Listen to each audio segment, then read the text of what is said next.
This is the relationship triad. You're either a consumer or a creator in life and in relationships. If you're a consumer, there are three default means of consuming, looking to the outside, thinking that you need someone to do something or show up some way in order for you to be okay. The hero thinks they need to prove that they're worthy of love by saving someone else from something, by doing something, by giving something. The victim thinks they need to prove that they're worthy of love by having things done for them, being rescued, acting from a place of powerlessness, and then receiving something for that.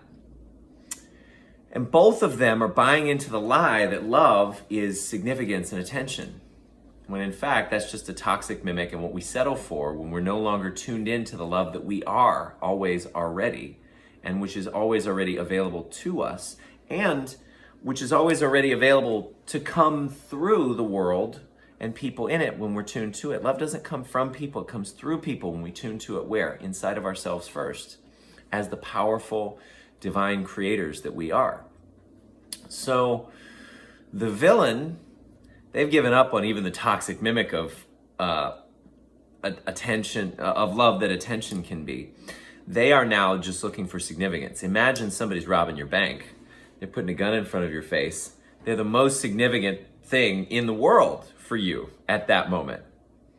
And so the victim gets significance from the hero because they're getting saved by them. The victim gets significance from the villain because they're experiencing aggression from them. The hero gets significance from saving the victim and saving them from the villain. And all of them have their proverbial hand in the cookie jar. So what it takes is to take your hand out of the cookie jar. Get off the notice when you're in this style of relating with somebody and get off the triad. Let go of your belief or thought that you need them to show up in some way in order for you to be okay. And that you need to show up in some way in order for you to be okay. Let go of your judgment, let go of your attachment, let go of your expectations. And one great film that gives amazing examples of people in the triad is American Beauty.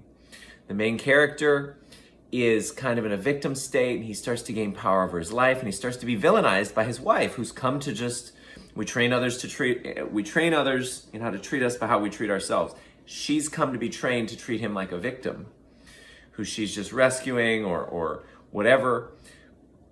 And for him to hero himself would be for her to lose her source of significance, and vice versa, right? For her to take ownership and responsibility for her life means that he loses a certain level of significance to her.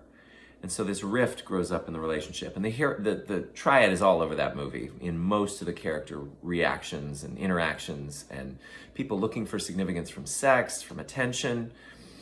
So I highly recommend it. That's my little bit, because I wrote a whole chapter in my book on that, and I can't do that whole work here. But there it is, the triad.